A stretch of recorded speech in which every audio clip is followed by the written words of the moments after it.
Paz do Senhor, querido, Deus te abençoe. Hoje nós vamos para a nossa terceira aula de História Eclesiástica. Você que estava esperando essa aula, toda sexta-feira eu faço essa postagem de aula.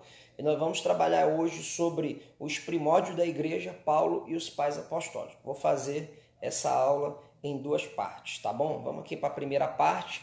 E nessa primeira parte nós vamos falar muito sobre Paulo de Tarso e o ambiente social onde ele ficava, tá bom? Primeiro ele vai pregar efetivamente para todo mundo gentil e ele vai dedicar a sua vida ao trabalho entre esses povos, tá bom? Ele dedicou-se a pregar o evangelho até os confins do Império Romano. O texto aqui de Romanos 11, 13, Romanos 15, 16 vai nos trazer essa veracidade desse fato. Apesar de seus objetivos, ele nunca negligenciou seu povo. Ele sempre esteve pregando primeiro nas sinagogas judaicas antes de pregar ao povo em geral. Ele possuía pelo menos 3 esferas sociais. A primeira dela, ele era judeu-fariseu, educado pelo grande mestre Gamaliel, e ele era cidadão de Tarso, principal cidade da Sicília. Ele tinha também uma cidadania romana, considerada aqui uma cidadania romana livre, que no caso possivelmente foi uma cidadania comprada, e ele chegou até a usar esse privilégio romano que ele tinha em Atos 16:37 e Atos 25:11, tá bom? Quando isso ajudava ele na sua missão. Alguns estudiosos entendem que a sua cidadania judaica ela veio por herança de seu pai. Ainda falando aqui do ambiente social, com base religiosa judaica, era a base doutrinária que ele tinha, e o Império Romano pacificado, né, a força como espaço político em que vivia, Paulo ele vai conseguir transitar entre as cidades, pregando o evangelho e enfrentando perseguição judia e imperial durante o reinado de Nero. A rivalidade de outros sistemas de religião, como imperial e os cultos de mistério e os sistemas filosóficos da sua época. Nós temos como base para provar, né, data, vida, escritos de Paulo, a arqueologia. Tá bom? A arqueologia é a principal ferramenta a ser utilizada.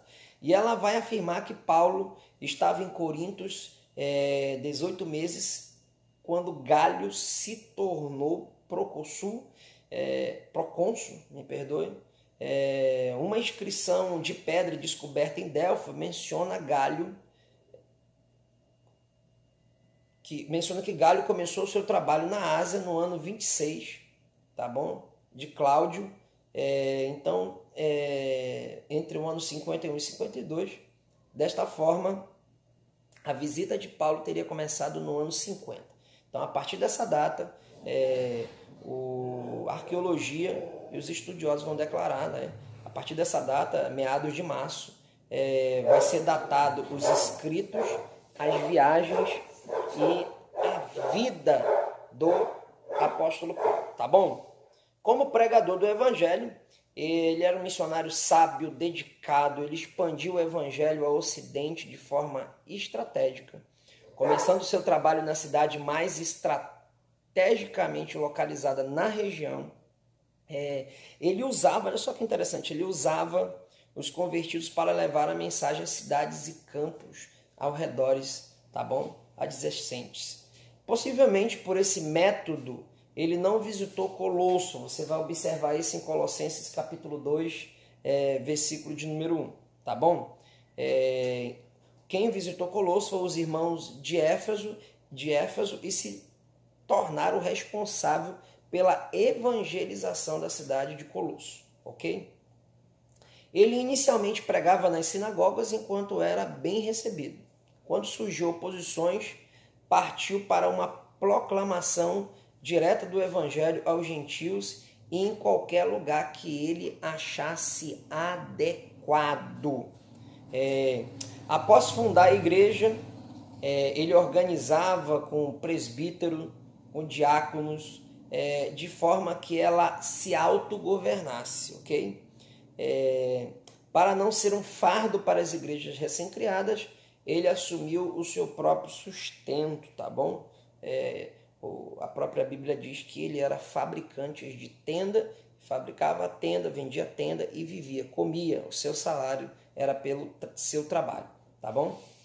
Ele insistia que a igreja local deveria ser autossustentada, se autopropagar e se disciplinar, tá bom? Então, são aí a tríade de que Paulo ele entendia que a igreja ela tinha uma vida, que ela estava viva e que podia realmente ser uma igreja local que, como está escrito ali, as portas do inferno não prevalecerão contra ela. Então, é autossustentada, autopropagada e se disciplinando, tá bom? O apóstolo Paulo é interessante também aqui que ele demonstrava a dependência do Espírito Santo para escolher qual local ele deveria pregar o evangelho, sempre buscando campos inalcançados. Muito bacana isso daí. Apesar de estimular o autogoverno, não deixava as igrejas locais sem supervisão, pois costumava visitar novamente as igrejas que afundava ou escrever cartas para encorajá-las e fortalecê-las. Vamos observar isso muito bem em Atos capítulo 15, versículo de número 36. As publicações de Paulo.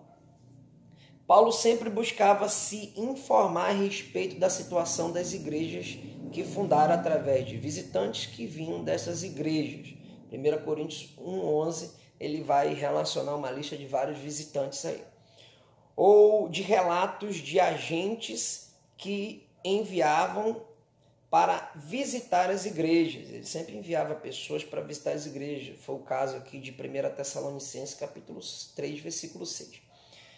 Quanto à situação local parecia exigir um dinamismo maior de Paulo, ele escrevia cartas sobre a inspiração do Espírito Santo para tratar de problemas específicos com essa igreja recém-nascida, tá bom? As publicações de Paulo e assuntos abordados aqui por cartas. Em 1 e 2 Tessalonicenses, ele vai abordar dúvidas escatológicas.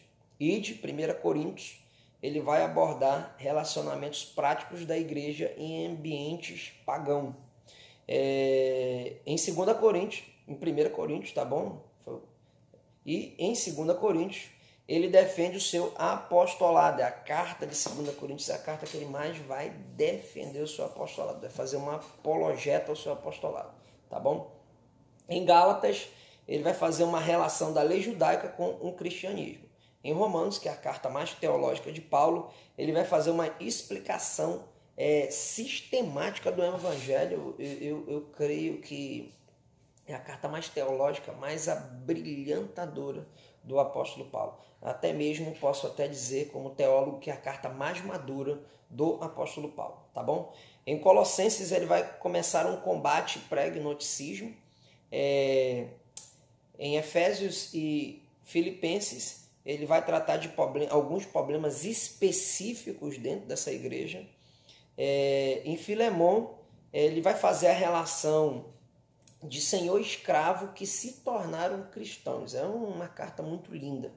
1 e 2 Timóteo e Tito, ele vai dar orientações pastorais.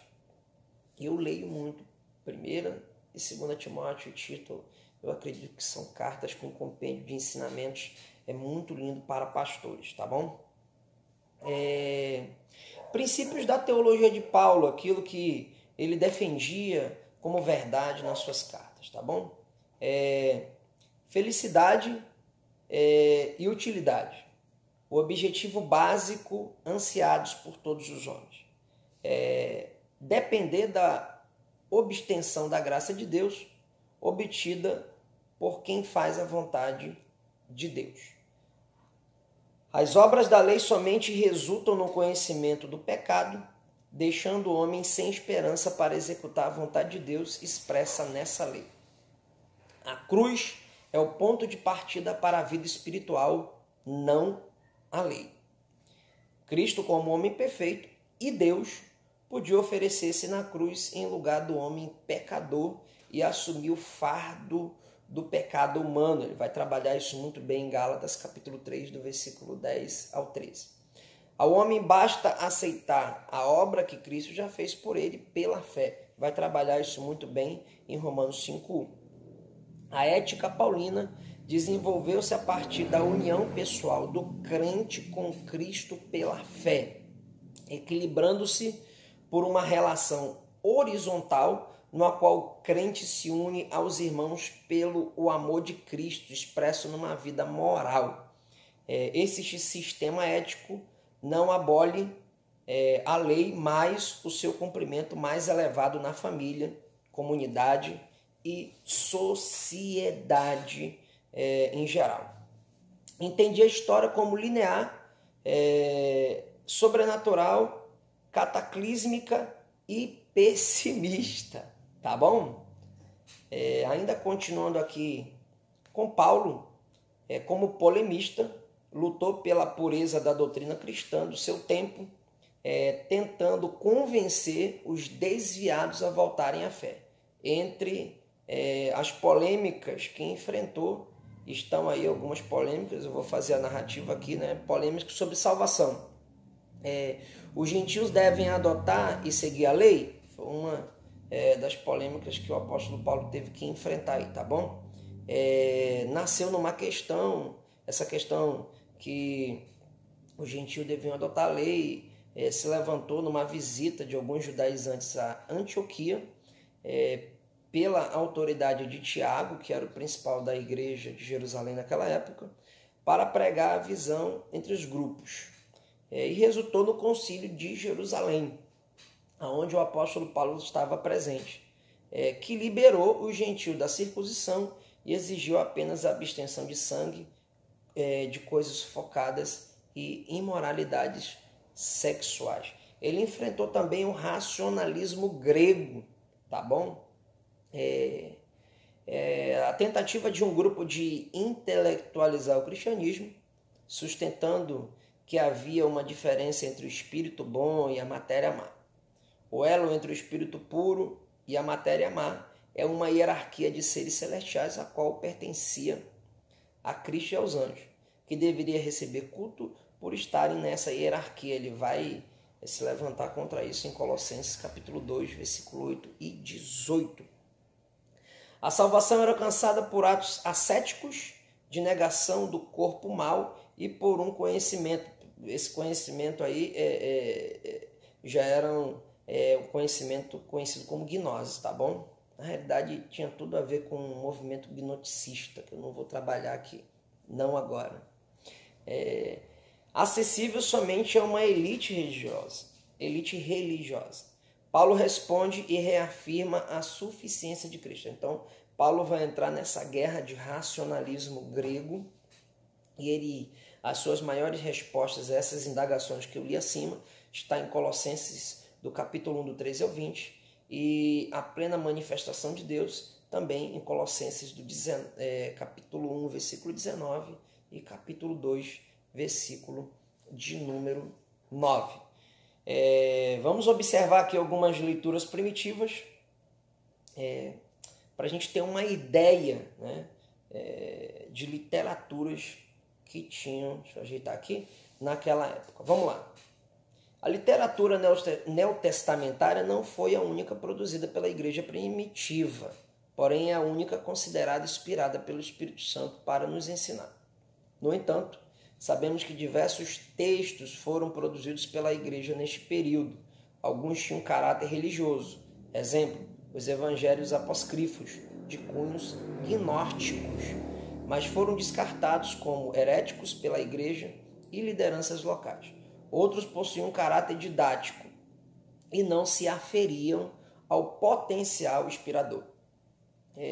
Os escritos da igreja primitiva, produzidos por homens denominados pais da igreja, tinham a intenção diversa, desde a interpretação das escrituras até a apologia de defesa do cristianismo perante o Império Romano e defesa da fé contra as falsas doutrinas. O termo pais da igreja se origina do título pai, dado aos bispos do Ocidente. Passou a ser mais usado no século III para descrever os defensores ortodoxos da igreja e os expoentes de sua fé. Os estudos das obras destes grandes homens denominados pai da igreja é a patrística. Olha só que legal. Pessoal, vou falar só mais essa lâmina aqui e na próxima aula nós vamos estar voltando aqui com a literatura dos pais apostólicos, tá bom? Mas vamos mais para essa lâmina aqui. Como é que a gente pode... a literatura primitiva. Podemos dividir os pais da igreja em 4 tipos, tá bom? Vamos prestar atenção nesses 4 tipos aí, que eles são importantíssimos em toda a história da igreja, tá bom? Os pais apostólicos, discípulos diretos dos apóstolos, é a segunda geração de cristãos, edificam a interpretação da vida de Cristo para os crentes. Estão entre eles Clemente de Roma, Inácio de Antioquia, Policarpo de Hermina e Papias, tá bom? Então, os escritos desses homens aí são exatamente para edificar a interpretação da vida de Cristo para os crentes, tá bom? E nós vamos ter também os pais apologetas. Eu amo tanto os apologetas como os polemistas. São fantásticos para mim. E quando chega nos pais sistemáticos, nossa, eu fico maravilhado, eu viajo. Mas vamos lá. Os pais apologetas, eles defendem o cristianismo dos questionamentos feitos por pagãos gregos ou romanos. Entre eles estão, Tertuliano de Cartago, Justino Mártir. Os pais polemistas lutam contra as falsas doutrinas levantadas no seio da igreja. Seus maiores expoentes são Irineu de Lyon, Clemente de Alexandria e, o fantástico Orígenes. Orígenes é muito top.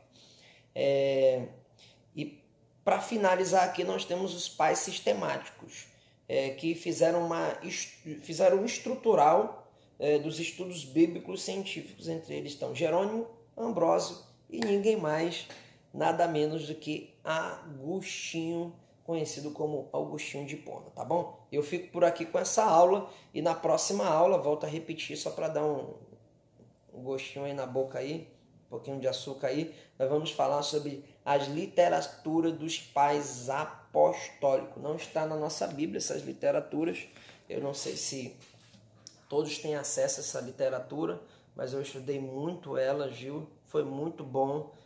Tenho tempo para a gente ler tudo isso, um tempo bem razoável mesmo, só que é bem gratificante. Você já leu sua Bíblia toda? Eu já li para minha Bíblia para mais de 45 vezes. E todo ano, na verdade, eu leio 2 vezes, mas eu sempre estou lendo sobre a patrística, os pais da igreja, coisas importantes e relevantes que vão nos trazer aprendizado, conhecimento.